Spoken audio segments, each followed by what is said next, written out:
Yan guys, boring na naman ako kaya ito magluluto-luto na naman ako ng ganito. Lechon kawali. Lechon pork belly. Dadaling ko ito sa kaibigan ko.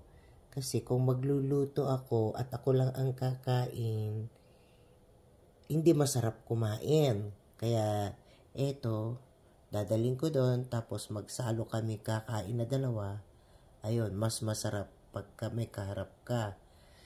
Wala yung asawa ko. Tuwing wala yung asawa ko pumapasok, nag-iisa ako dito kung ano-anong mga pinaggagawa ko.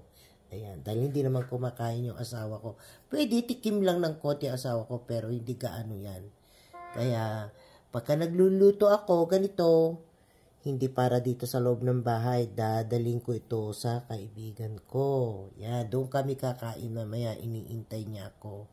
Ayan, papakita ko mamaya guys, pagka naluto na ang lechon belly.